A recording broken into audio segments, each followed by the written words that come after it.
बेरोजगारी की बातें नहीं होगी, सहारा सुब्रत राय पे बातें नहीं होगी, विजय माल्या पे बातें नहीं होगी, बेरोजगारी की बातें नहीं होगी, सहारा सुब्रत राय पे बातें नहीं होगी, विजय माल्या पे बातें नहीं होगी। फर्जी कंपनियां गरीबों का पैसा लूट कर चली जाती है। ऐसे ऐसे नेता, ऐसे ही नहीं तो नहीं कह रहा हूं मैं, फर्जी कंपनियां गरीबों का पैसा लूट कर चली जाती है। ऐसे ऐसे नेता, ऐसे ही नहीं तो नहीं कह रहा हूं मैं। अब जो है मंदिर में मस्जिद खोद रही है, मस्जिद में मंदिर खोद रही है।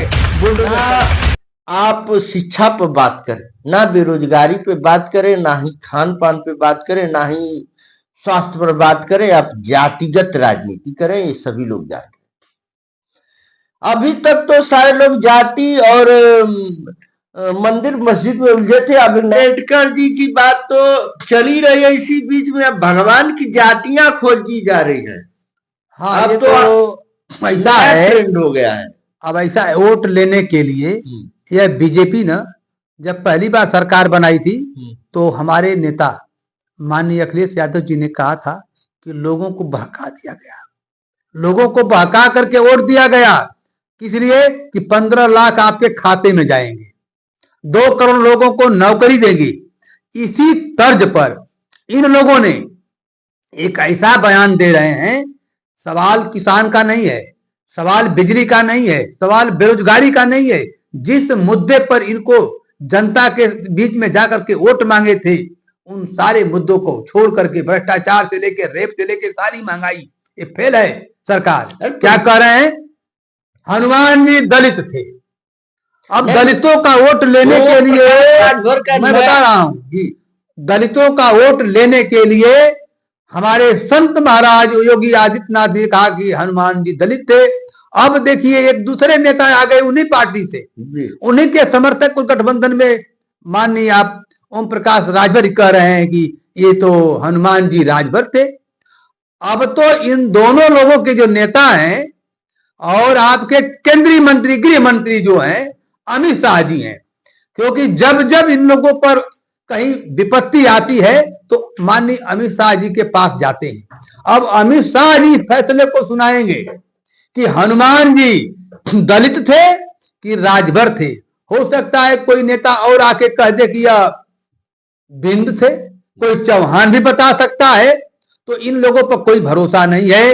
ये वोट लेने के लिए, पिछड़ों का वोट लेने के लिए, दलितों का वोट लेने के लिए, या किसी को अपने समाज का, अपने जाति का बता करके लोगों को गुमराह करेंगे। जबकि आज जो मूलभूत आवश्यकता क्या है? महंगाई है, भ्रष्टाचार है, ये किसान सम्मान निधि पर लोगों को बरगला रहे हैं, ये शिक्षा के सवाल पर कहीं इनको ध्यान नहीं है। केवल किसी तरह हमारी सरकार बन जाए और लोगों को मूर्ख बनाया जाए, ये मूर्ख बनाने की राजनीति हो रही है। कभी धर्म के नाम पर देखिए इन लोगों ने मंदिरों को, अब मस्जिद में जो है ये मंदिर खोज रहे हैं। माननीय अखिलेश जी ने तो कहा था कि जिस आवास में माननीय मुख्यमंत्री योगी आदित्यनाथ जी रह रहे हैं, उस मंदिर, उस आवास के नीचे मंदिर है, खुदवाई करा दिया जाए। क्या नेताजी, ये मंदिर मस्जिद ही आप लोग को नजर आता है?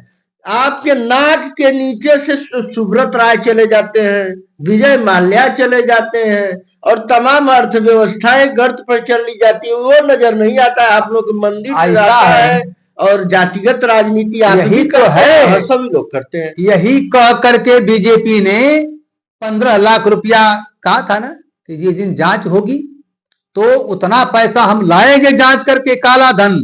ये सुब्रत राय जैसे, विजय माल्या जैसे, ये तमाम लोग लेके गए हैं। हम 15 लाख उन लोगों को आज तक 11-12 साल हो गया, बीजेपी आज तक नहीं ला पाई। जरा सोचिए, ये तो लोगों को वो मुद्दा छोड़ दी, अब जो है मंदिर में मस्जिद खोज रही है, मस्जिद में मंदिर खोज रही है, बुलडोजर चला रही है। दूसरा कोई इनके पास एजेंडा नहीं है।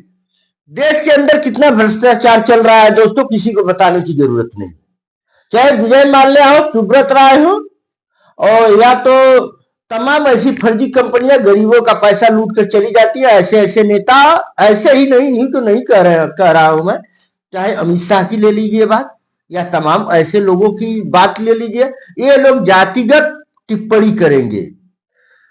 बेरोजगारी की बातें नहीं होगी, सहारा सुब्रत राय पे बातें नहीं होगी, विजय माल्या पे बातें नहीं होगी।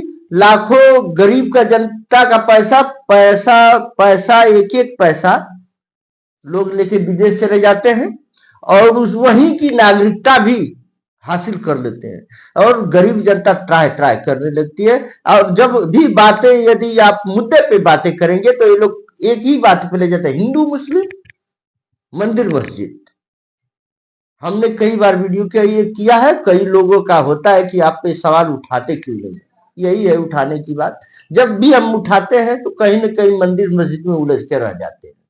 आप अपने सुझाव और अपने कमेंट जरूर लिखिएगा और एक बात ध्यान रखिए कि आपके खून पसीने की कमाई और जो आपकी खुद की कमाई है, जब आप रक्षा अपनी बहन बेटी और अपने पैसे की नहीं कर सकते तो ऐसे नेता कभी नहीं कर पाएंगे। आप अपने सुझाव जरूर लिखिए। बहुत बहुत धन्यवाद।